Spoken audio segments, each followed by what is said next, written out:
There's a lot to love and hate about the RV lifestyle. And we're going to talk about that and a whole bunch more. Welcome, fellow travelers. It's time for another episode of the RV Podcast. Answering your questions, sharing tips, suggesting great trips and off-the-beaten-path adventures, and always staying on top of the RV lifestyle news you need to know about with great interviews and inside industry information. Here's your hosts, award-winning journalists Mike and Jennifer Wendland. Hi everybody, I'm Mike Wendland, and this is my lifelong traveling companion and my bride, Jennifer. And over here is our dog, Bo, chained up to the RV like an animal. He's not a real happy camper right now. Hey, we are coming to you from the grounds of the Florida State Fairgrounds, where on Wednesday, the day this podcast is being released, on Wednesday the 19th of January 2021, the annual RV Supershow gets underway. Gates open just early in the morning, and they're expecting, I think, 100,000 people here. It's going to be a lot of people. Yeah, so we are actually camped here, back with the vendors and some of the other media folks, and we'll be here all week. We will put we'll be doing lots of personal appearances on Wednesday and on Thursday, and we'll put those in the description below. So if you're at the show, by all means, please come and say hi to us. We'd love to meet you. It's been an interesting week of travel for us. We had perfect travel conditions. Well, I mean, traffic wasn't heavy, no. Good weather. I mean, the sun wasn't real bright in your eyes. But It was perfect. Truthfully, didn't you feel for the past week, 10 days, that we have been pretty much fleeing for our lives in the face of fierce storms? Yeah, we had perfect weather followed by interesting weather. Yeah, we left the Upper Peninsula. When we last left off with you on our podcast, we're up in the Upper Peninsula of Michigan, camped in 16 inches of snow, and we fled the UP at like before dawn when the camp out ended, because they had a massive blizzard that dumped over a foot of snow coming. So we kind of got out of there as fast as we could. And then back in Michigan at our home, we loaded up. We got rid of the winter clothes and the snowshoes, and we jumped into the RV and then took off for the Super Show here. But all this way, we were dodging Winter Storm Izzy. True. And Izzy was, oh my goodness, you've been reading the coverage on that. We didn't have any bad weather, but we were busy. I'm a bit anal on weather forecasts. Yes, for good reason. Okay. You know, we've done that, so why do it again if you can avoid it? Yeah, so we avoided it, but that meant again getting up before dawn. And our big concern was getting through Atlanta and northern Georgia, where they had so much ice and bad weather. We did, and we were breathing easy. I was driving on our last stretch to a campground we had booked in Perry, Georgia, and bam, just like that.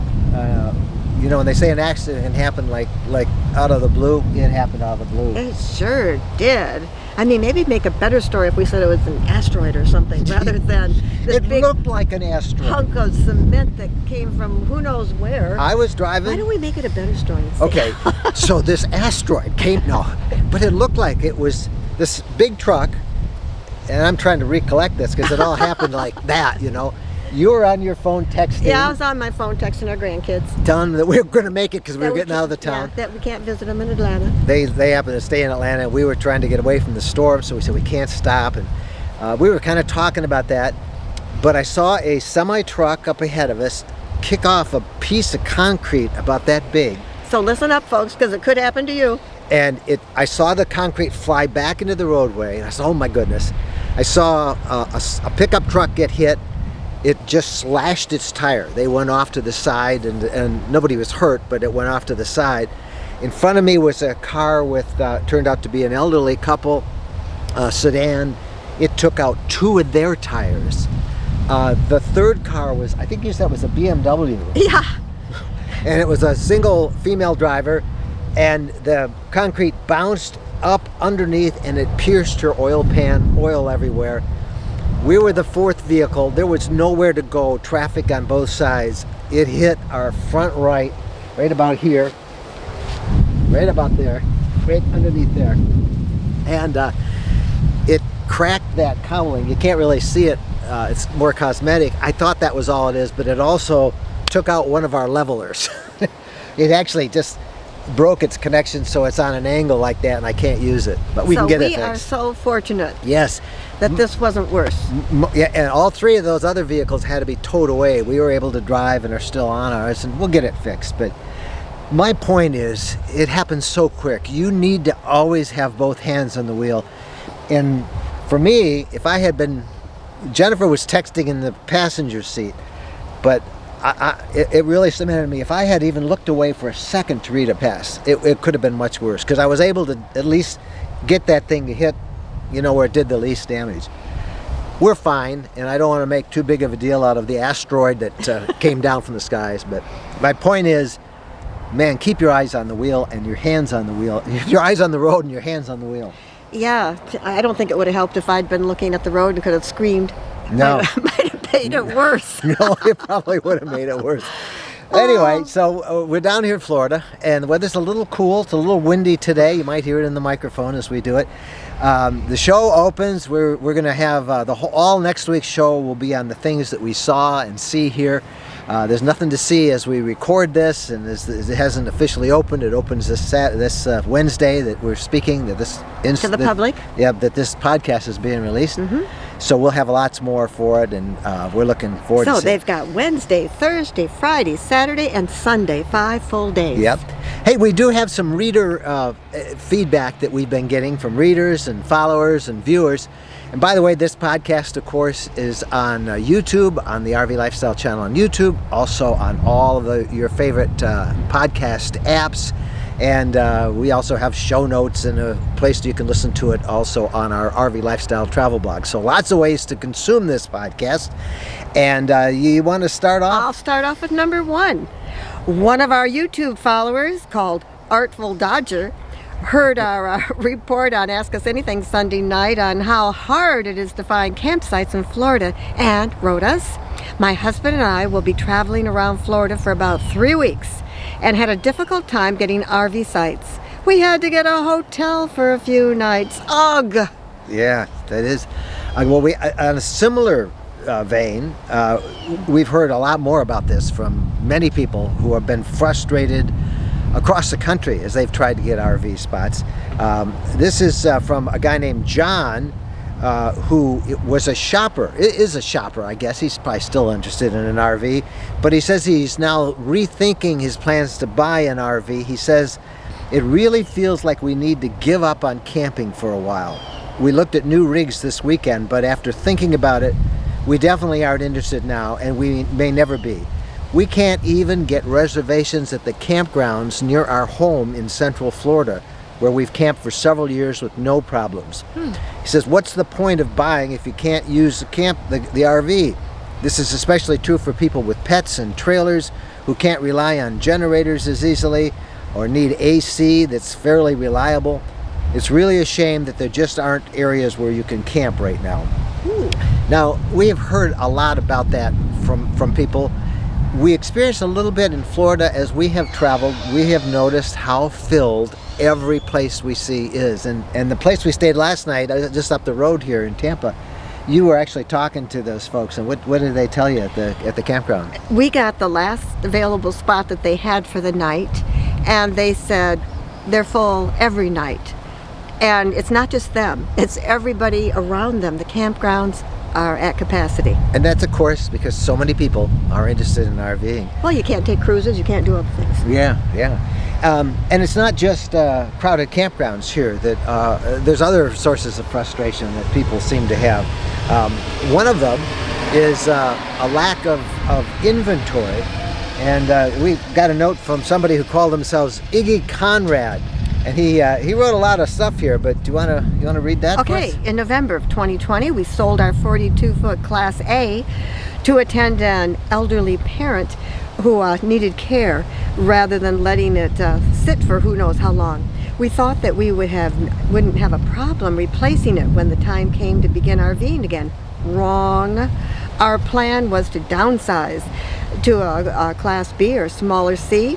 We have narrowed our search to 4 RVs. However, none will be available until late 2022 or 2023. Wow.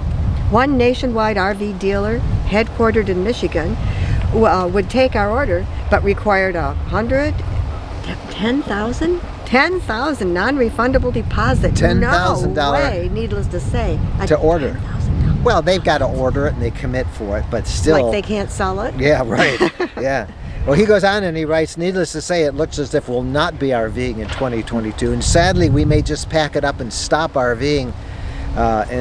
He says, we have owned an RV lot in Titusville, Florida, which we recently put a used flyer on and built an executive suite. So that might be the only place we can RV in the future.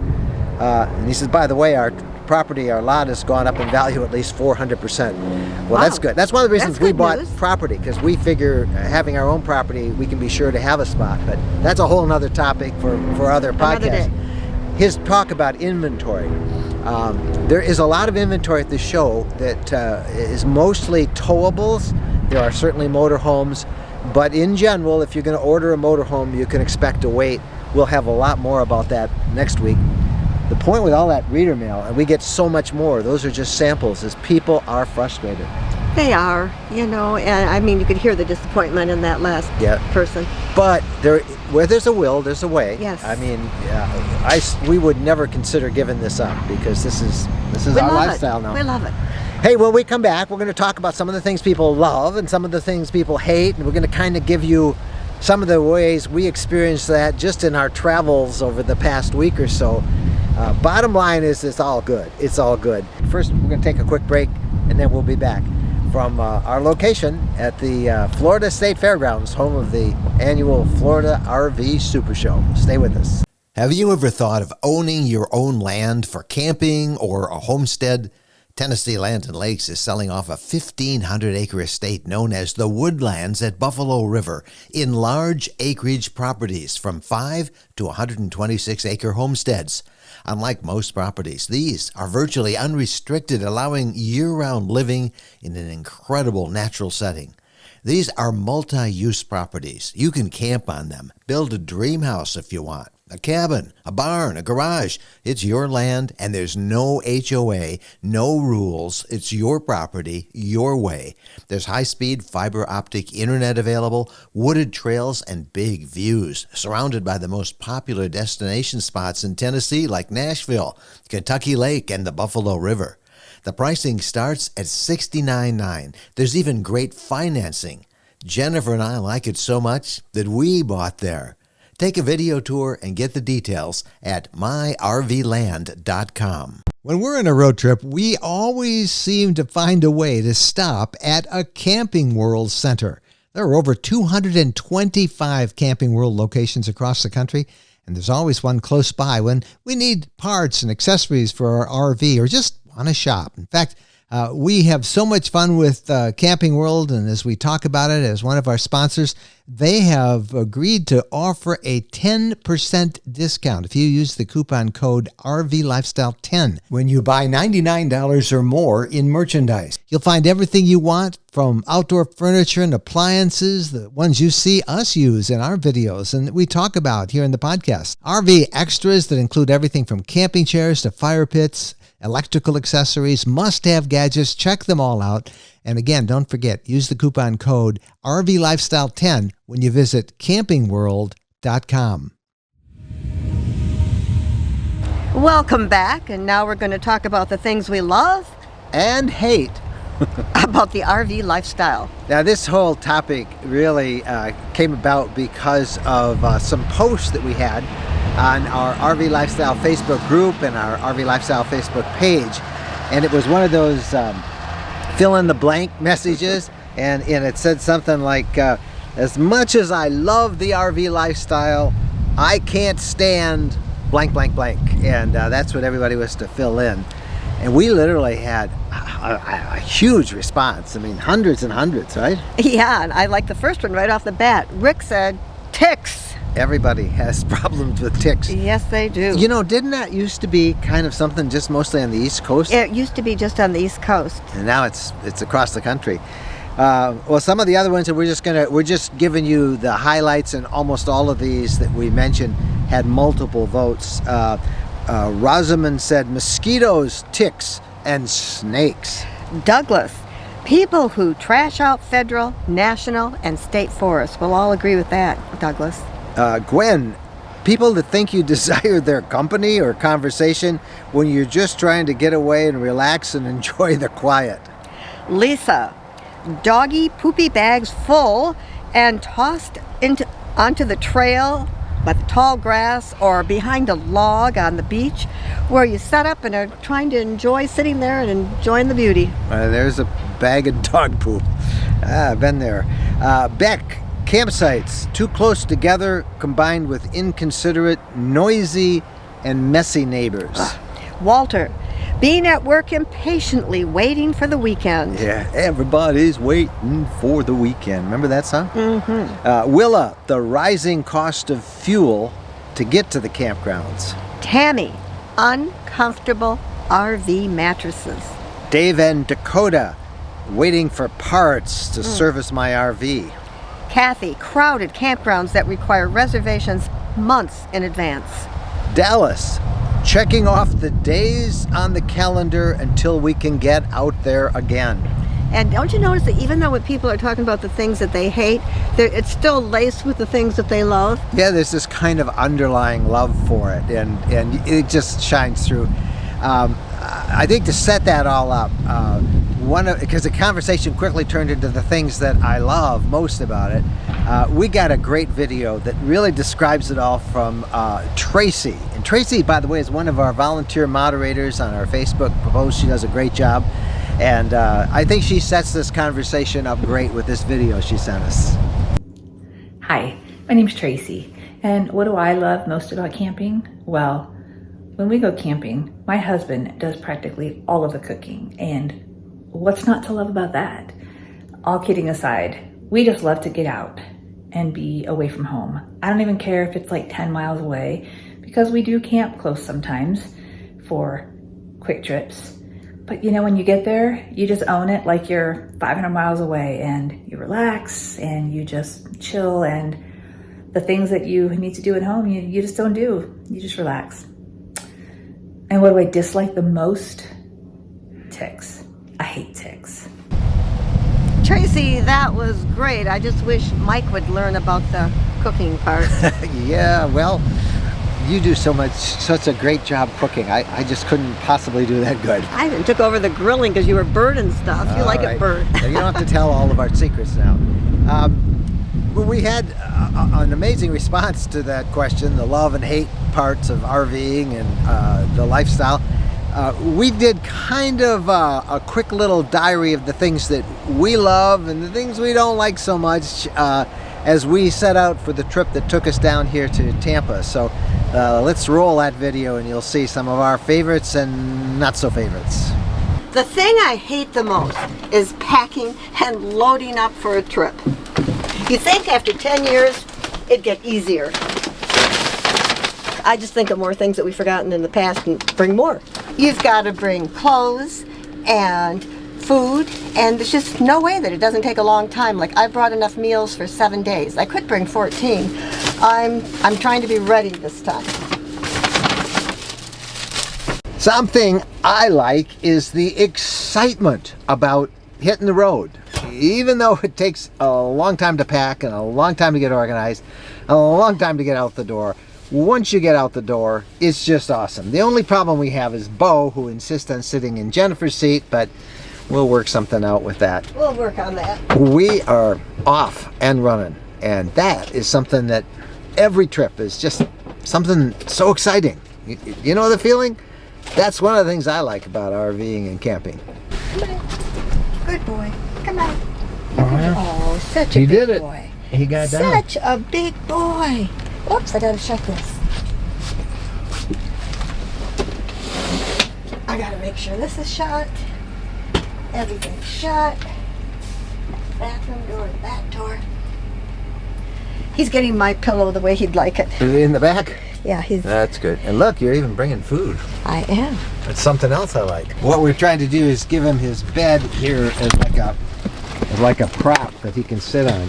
But so far, not so Except good. it's strange, and dogs don't like strange You things. can't teach an old dog new tricks. All right. Get my seatbelt on. Got our sandwiches. Some grapes. Here we go. You had your lunch. You forgot? Bye-bye. Woo! We are hitting the road. Mr. Bo. I love it when you're driving and you enter a new state. There's something exciting about that. New possibilities, new things to see. I hate traffic jams. I love pulling into a rest area and preparing our supper when you have to waste time looking for a restaurant, and then once you find it, you've got to wait to be served, and you never know if it's going to be good or not, and it usually is quite pricey. Everything's going up in price these days, and my food, I know it's always good. Tell everybody what you're having tonight. We're having scalloped potatoes and ham and a salad. And if you'd like a piece of bread or cottage cheese, I've got that too. And you prepared all this ahead of time. Yeah, last night I was busy. Straight back. Looking good, straight back. Little towards me. All right, stop. I hate setting up after dark. And no matter how much we try, it seems I never can get into our campsites until after dark. It is a pain. That part of camping I hate. We loves truck stops. Yes, they're wonderful, not only for trucks, but for RVers. And they often have these fenced-in areas for dogs that you can let your dog stretch out a little bit, and Bo loves it.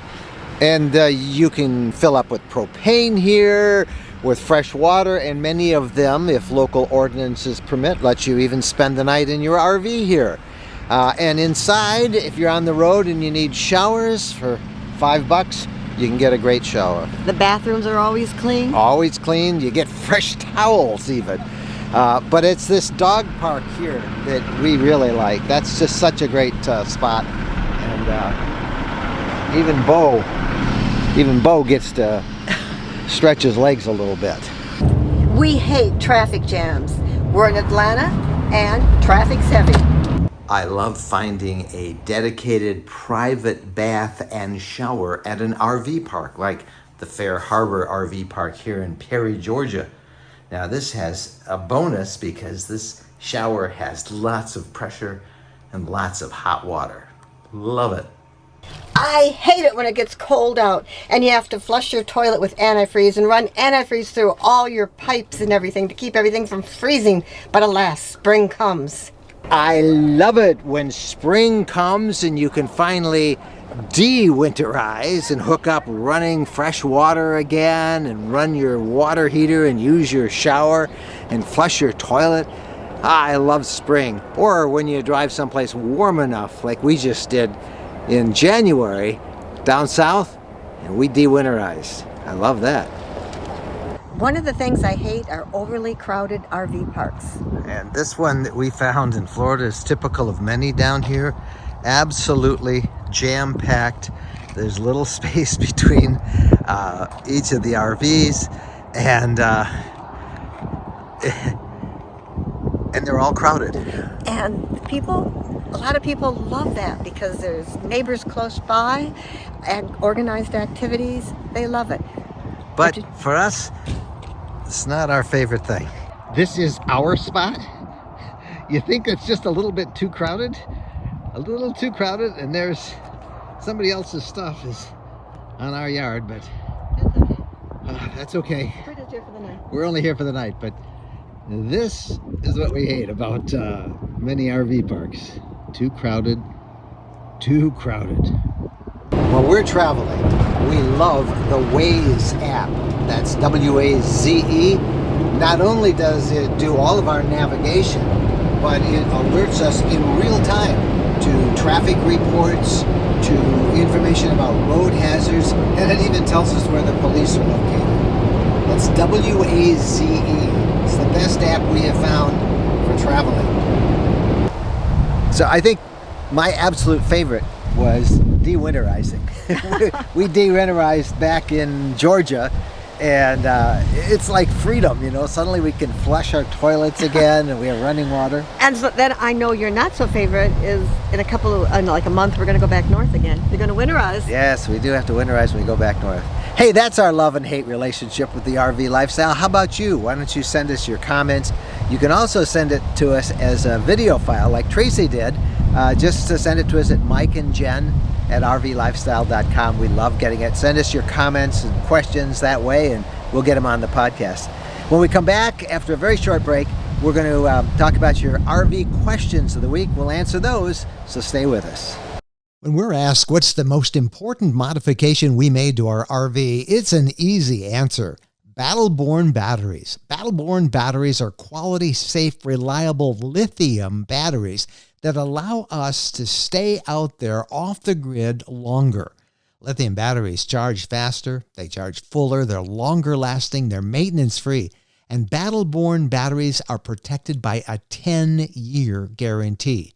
Now, in our case, they just dropped into the existing AGM batteries that we have, and they'll probably be the same on your rig too. Battleborn battery experts can get those in your rig just like they did with ours. They can also match you up with the right cabling, the inverter, the charger, the solar controller, everything. Jennifer and I swear by our Battleborn batteries. They allow us to boondock off the grid. Check them out. Go to rvlifestyle.com/lithium. rvlifestyle.com/lithium. Welcome back, and now it's time for the questions of the week, and we have 2 questions this week. And the first one is really addressed mostly to you. It's from Marcy, and she says, does Jennifer help Mike with the driving? If so, how so? Can you give some tips? My husband does all the driving of our Class C, and I'd like to help out, but it frankly frightens me. Any tips on how I can step up and do this and help him out? Marcy. Try to plan ahead and see if there's a stretch of road that's not real busy that you would feel comfortable driving on. And when you take a trip in an area where you're not on the expressway, where you don't feel pressured, try driving there. When you start and stop, if you go to a rest area, from one rest area to the next rest area, that's pretty comfortable to switch drivers, and you don't have to worry a bunch about backing up and all of that. I think that's probably the easiest way to get your feet wet for driving. Personally, I get really bored. I do like driving, and you're always, you don't want me driving if you think I'm going to be nervous, like, it's really windy. Like coming down yesterday was the highest wind that we've experienced. You could barely keep our rig on the road. Oh my goodness, these west winds. We've never experienced wind like yesterday. Coming down the Florida panhandle, they were westerly winds. In fact, they're still blowing. You can hear them today on the microphone. But so I did all the driving then, but normally we switch off every couple hours. Yeah, we try to switch off a little bit because it's a lot. And you like to type and work and do that sort of thing. I wouldn't say I like it. Well, you got to I try and up. maximize the time. Right, you do need to keep up so you're not up all night. But a big benefit that, and this is what you're really good in telling me about, is that when we switch drivers, it gives us a chance to get up and walk around and move around. I know for me and for you, you hate to pull over, because when you pull over, all those trucks and all those people that you passed, you got to go past them again. Yeah. But it's worth the benefits, especially, well, it doesn't matter how old you are. You need to move around, get that blood flowing, not let it pool. Just good Marcy, for you to get up and move around. Jennifer does help, and hope that's how she kind of got used to it, just taking it easy. And now next thing I know, she's going to get her professional truck driver license, so she's good. I don't think so. All right, another question. Yellowstone and dogs. What has been your experience? What can we see with them? I totally understand safety, but if we can't see a lot, it doesn't pay to stop. Well, if you have to have your dog with you all the time, then don't stop, because Yellowstone, as well as almost all of our national parks, require your dog to stay off the trails, so you can't go hiking with them. and they have to be on a leash all the time. Even if you're in a campground in the park, that's fine. You can take them for a walk around the campground. But because of wildlife, dogs are not allowed in most of the places people are. Grand Canyon National Park, they have an area where you can walk your dog, and that's great. But almost the rest of the time, if you take your dog to Yellowstone or a national park, the dog's going to have to be leashed, or somebody's going to have to stay with them. And we have found that pretty much true at all of the national parks. It's just not dog friendly. And people get really mad about that. And look, we love to go with Bo and take him wherever we go, but they don't belong in a national park. Dogs don't. So, and even those little tiny dogs that you can put in your purse, no, you can't bring those. Even at Zion, we had to take turns doing walks. Yeah, and that's a bummer. I mean, it's a cost taking a dog, but Zion National Park, we could not see the sights together. So she'd go off and look at one thing and come back and then watch the dog, and then I'd go off on another one. So plan accordingly. You can't take your dogs. If you're going on a hikes. long trip and you don't have an option, like right now we're gone for a long time, I would have preferred leaving Bo someplace so that we could work without having to worry about his needs, because I always worry about it. What if the power goes out? What if? Yep. Well, it's pretty cool. It's in the 50s, 60s here today. It's supposed to warm up in the 70s. We've got air conditioner, and we are on the showgrounds, but not even talking about a national park, we're talking about here at the RV show. He is with us. Now, dogs are allowed at this show, and we see them. Remember, this is one of the first stories we did on dogs and strollers. Yeah, but they're Remember in that strollers. years ago? We'd need a stroller for Bo. Yeah, jumbo stroller for Bo. Mammoth Cave, they have... Bo, by the way. Mammoth Cave has an area where you can board your dog. At least they used to. I presume they still do. I think they did. They had some kennels outside. So there are some things. Gotta check it out and try to see if you can make arrangements with a local vet or someplace to board your dog for the day. But Sue specifically asked about Yellowstone. Yeah. And, it is not dog friendly, Sue. So yeah, but if there you go. Drive around. You can drive around with the dog in the vehicle with you. And take turns getting in and out, because Yellowstone is so cool. You really do want to go there. All right. Well, thank you guys so much for the questions. If you have a question, send it to us, Mike and Jen at rvlifestyle.com, Mike and Jen at rvlifestyle.com, or send us a selfie. Just shoot it with your selfie and send us that as an attached video file. That's the podcast for now. We will be back next week with a podcast that we'll also do on location here from the Florida State Fairgrounds at the Florida RV Supershow. And that show opens today, as this is being released on January 19th, 2021. So we are going to go into the show and show you everything we find that we'll have ready for you in the podcast next week. Thank you guys so much for watching. Happy trails.